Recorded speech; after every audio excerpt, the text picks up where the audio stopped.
Hello, Australian Labradoodle lovers. We have a video today that's going to be a litter update video for these mini Australian Labradoodle puppies. In today's video, we're going to go through each of the puppies, tell you what they have reached in the last week in terms of milestones, give you their updated weight, tell you the big news of what's coming up in a couple of days for these puppies, and also tell you a little bit about Anuenue. And we're also going to talk a little bit about desensitization and what that means. Hi, I'm Claire from Van Isle Labradoodles, and these are our little mini Australian Labradoodle puppies from our Anuenue litter. So if you've been following along with us, you know that Anuenue means rainbow in Hawaiian. And you can see right here, now that Mama Anuenue has moved, that we do have a good selection and variety of colors here. We have a couple of ebony phantoms, we have an apricot party, and we have a red and white girl. And we'll go through a little bit of information about each of those patterns when we go through each of the puppies. Now, the big news for this past week is that the puppies all can hear. So now they all have their eyes open, they all have their ears open, and guess what else they're doing? They're all walking on all fours. So it's a little bit crowded in here, but you can probably see them moving around a bit. It's a little harder for them to go on all fours with my big legs in the way here. So because they all can hear and they're all walking, they are going to be moving. So that is the big news and excitement that's coming up for these little guys in the next couple of days. So it's the Labor Day long weekend this weekend. Today is Friday, and so we'll probably move these little mini Labradoodles on Sunday. Now, why do we wait for all of these things to happen before we move them? Well, first of all, they need to be in a very warm, quiet environment. Not quiet for them because their ears are closed initially, but quiet for mom. And we need to keep that environment like that for at least the first couple of weeks. And that gives mom an opportunity to really bond with the puppies, to have a nice, relaxed environment. And it also means that the puppies are relaxed, because when mom's relaxed, the puppies are relaxed. Now, when they start to have their eyes and ears open, this is the time we want to start introducing them to different sights and sounds. So we try to work as much as possible always with the puppies and their natural rhythms and their instincts. This way we set the puppies up for success. And oh, you can see now red collar is up on all fours. Oh, purple collar girl rather. And here's pink collar girl walking around. So you can see they're pretty wobbly. It's pretty funny when they're first walking around. They do wobble and fall over a fair bit. And that's because, first of all, of course, they're babies. They aren't particularly coordinated. But also at this young age, their bones are not even touching yet. So that's why puppies are so floppy. Getting back to why we move them at this age, now that they're walking, now's the time that they need more space to start to explore the world, to start seeing and hearing more things, and also to get good exercise for all of their muscle development. So it's really important that puppies have lots of room to spread their wings, if you will. We don't ever want to be keeping our puppies in just a whelping box or even two whelping boxes together at this age. That's not enough room for them to get out and get those muscles developed. And they also need to develop their coordination. And you can see they're even vaguely starting to play with each other, mostly just by mistake when they get a paw on top of one another. But this is the beginning of play. Now, play with all puppies, and Labradoodles included, is how they find out about the world, how they find out how to interact with one another, and how they find out where they are in the group. So you always, in a group, whether it's a group of puppies or a group of children or a group of adults, you always have somebody who is what we would call the leader, the top of the pack, and you always have someone who's the biggest follower. So that's true here with these puppies as well. So now when they have more room and they start to interact, all of those things will start to become more evident. Now you see here, Pink has got her paw over top of Silver, and that is Pink already starting to show us some signs of how puppy play leads to, hey, I'm the boss of you. I'm going to be on top of you. Now, of course, this is really easy for Pink Collar Girl to do with Silver Collar Girl because she's quite a lot bigger than Silver Collar. Silver Collar, or Hi-Ho as we've nicknamed her, she's the tiny one here. Now what's really interesting is what we usually find in litters where we do have a definitely smaller puppy, such as we have with Hi-Ho at this point. Usually those puppies are the ones who become the most resilient, and that's because they have to. In order to survive and get along in the group environment, they have to be tough little creatures. So we'll just see and watch how Silver manages this and her development. So now we're going to start to really see the puppies develop. This is when we start to get to know them. The personalities come out, who's who, and as they jostle for position within the group, how they respond to one another, how they interact with one another.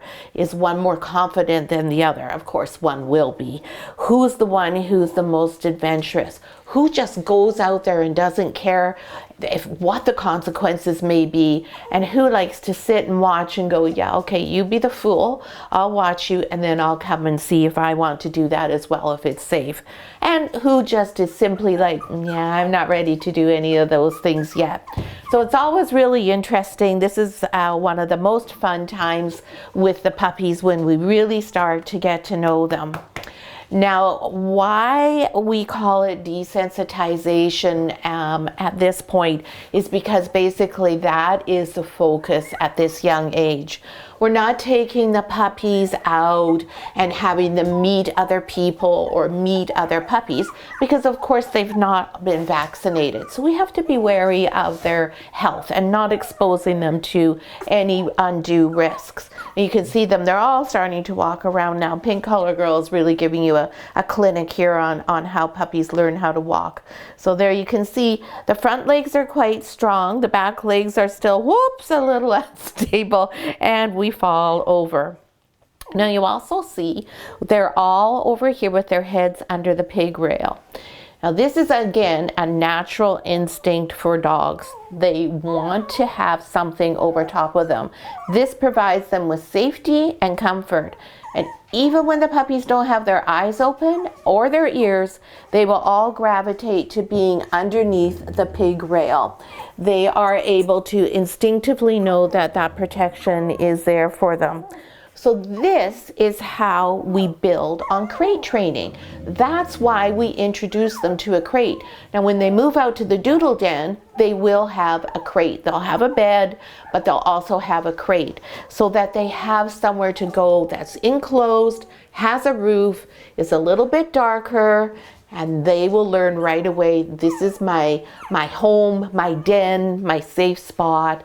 And that's how we start building on crate training, so that when you take your Van Isle Labradoodle home, they are already very comfortable in the crate. And we continue to do this with them as a group. And then if your puppy is signed up in Head Start, then they will be done individually as well, so that when your puppy goes home, they are sleeping through the night. Now, and as well, this is the same crate as what we will be giving you in your puppy starter kit. So this provides a world of comfort for your puppy when you do the transition. Same crate mat, same crate. Everything's the same, and that's what we are doing with Head Start and the puppy starter kit.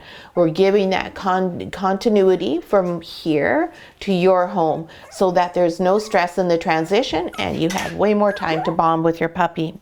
So these are the things we're going to be working on with the puppy. The desensitization aspect is simply having them in a bigger world where there's more sights and more sounds. And we just want to desensitize them by having them become accustomed to those sights and sounds and not afraid of them.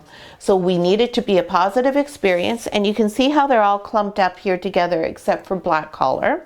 Black Collar Girl is already showing me that she is an independent type. She is often off on her own and not huddled up in the group. So I suspect she's going to show us that she has a bit of an independent streak in her. And now you see she's coming over to join them. She does always come and join the group, but quite often she starts off somewhere separate, thinks about it, and then she goes and snuggles up with them. So how they're desensitized with all the noises and sounds of everyday life in the Doodle Den, and that becomes positive, is they have each other for reinforcement. It's not one puppy on their own, like you're going to do when you socialize your puppy, but it's them as a group. They all have one another to rely on. They'll have the crate if they feel more comfortable in the crate. And of course, Mama and niece will be nearby as well. So what are they going to hear? And what are they getting desensitized to? Washing machine, dryer, all of our other dogs going in and out. Barking, of course, because our dogs do bark when somebody comes to the door. They're going to hear a vacuum. They're going to see us much more frequently in and out.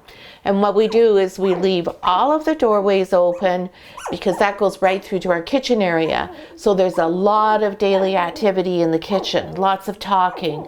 The phones will ring. Our cell phones are making all sorts of noises. Pots are clanging and banging.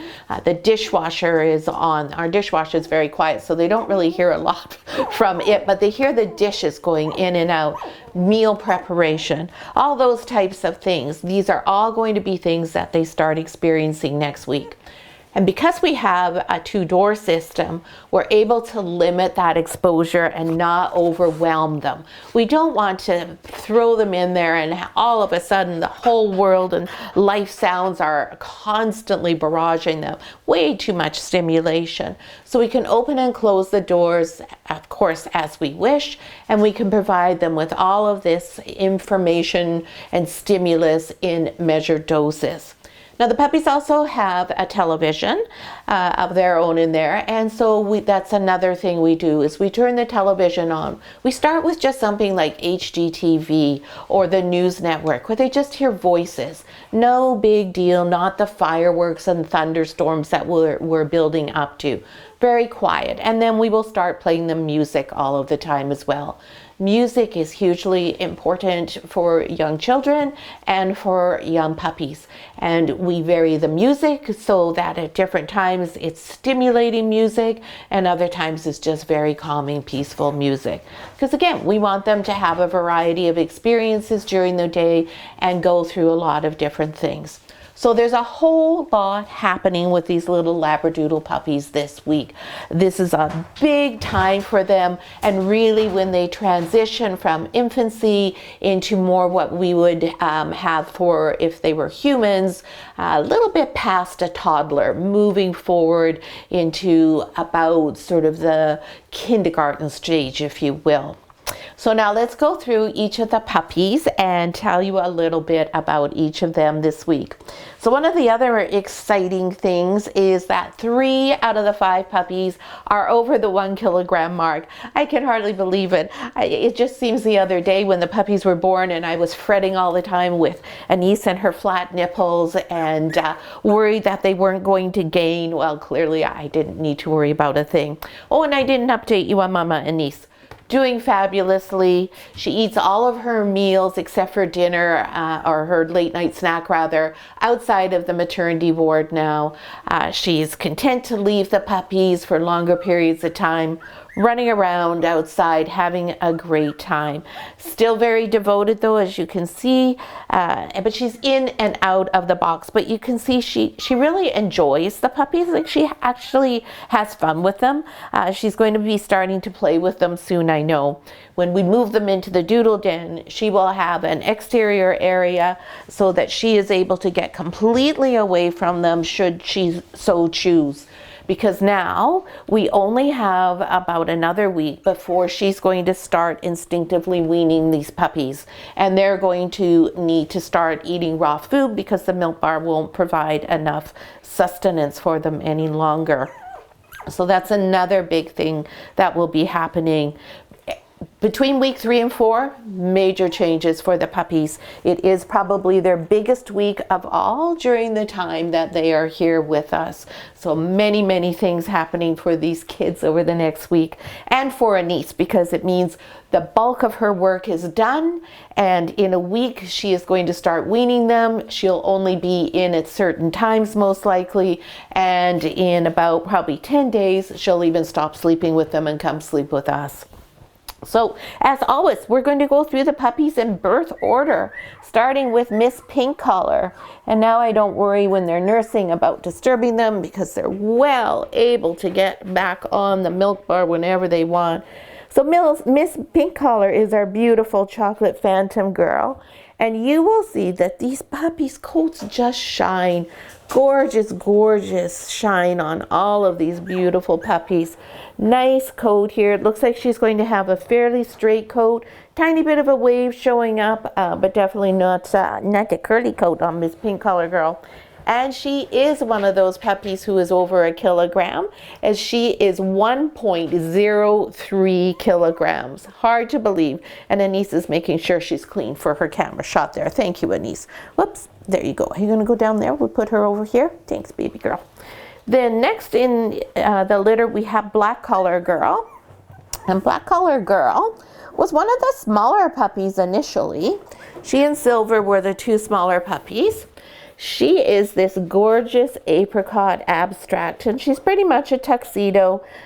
She has just a touch of white on the back of her neck. A real tuxedo has a full white ruff back here, and she just has a bit of a one, but she is pretty close to a tuxedo. Really pretty little girl with her markings, and she's an apricot, and the reason she's not a caramel is because she has a black nose, so that makes her an apricot. And she also is 1.03 kilograms. So just like I said in the very beginning, don't be fooled that the smaller puppies will stay as the smaller puppies, because oftentimes the smaller ones become the biggest ones. And if you look here, that's our Silver Collar Girl, and she's the next one up. She has always been the smallest puppy in the litter, and she's showing you, hey, I am almost ready to get out of this maternity ward. This little girl is a Black Phantom Tri, and she is a Tri because she is black, copper, and white. And I love this little girl. This little girl has stolen my heart. This little hi-ho, as we call her, because for hi-ho Silver. Sweet, tenacious, a fighter, and just the most even little girl I have ever seen. She has never been frustrated when she was tiny and was getting knocked off. She problem solves like nobody's business. And little Silver is up to 754 grams. I'm so proud of you. I'm so proud of you. And I suspect once we get onto solid food and she can eat on her own, that we're going to see a little bit of a growth spurt with this little angel. There we go, my little princess. There you go. Next we have Purple Collar Girl. Come here, you big girl, you.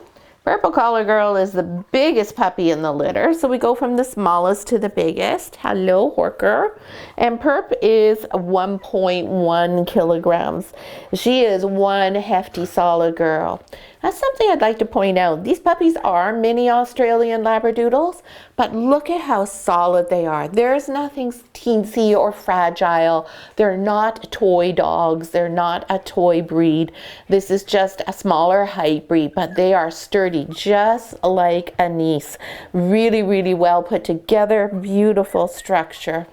Now this little girl is a red and white girl, almost a tuxedo, but again, not having the white around her neck makes her not a real tuxedo. Now why is she red and not apricot? Simply the difference in hue, because you saw here with Black Collar Girl, so her coloring is more sandy, closer to an apricot hue, whereas Purple Collar Girl has a much darker coat and is definitely a red. Beautiful high set ears in this little girl, just a doll. And that is our biggest puppy in the litter, our sweet little purple collar girl. There we go. And then, last but not least, is our puppy who used to be the biggest in the litter, who was the biggest when she was born, and that's our little light blue color girl. And this little girl, she is an apricot party. So again, the color is a little bit lighter. They all have the black nose. Both parents have black noses, so everyone has a black nose. And then she's a party because she has these two colors together. She has part apricot and part white. Now this little girl has very symmetrical markings on her face. She has those two absolutely adorable patches on her eyes. Both of her ears are apricot, and oh my goodness, it's exhausting being a YouTube sensation, isn't it? Sweetest little girl on 4 legs, just a doll. And this little girl, oh, Anise is lying on top of my my chart with the weights. I think she was 983, if I remember, 985. Is what her weight is. So she is almost a kilogram. But see, she was the biggest for the longest time, and now she's not. She's in the middle now. So that's all the puppies, and that's our update for this week. That's a lot of information that we dealt with there, because this is the major week and the big turning point in these puppies' lives. The next time we will have a major turning point is when Mama Anise goes home and they are totally weaned, which will be in about another 3 weeks. So major changes for them. And when we do our next video, we will not be in the maternity ward anymore, and we'll see the puppies all running around, playing, and they'll be much more stable on their feet. If you have any questions about desensitization or how we move puppies or anything to do with Australian Labradoodles, or even if it's a different breed, please feel free to ask in the comments below. I'm always happy to answer any of your questions. And if you enjoyed the video, give us a thumbs up if you get a chance. And we hope you enjoy your long Labor Day weekend, and we'll see you next week. Thanks so much for watching.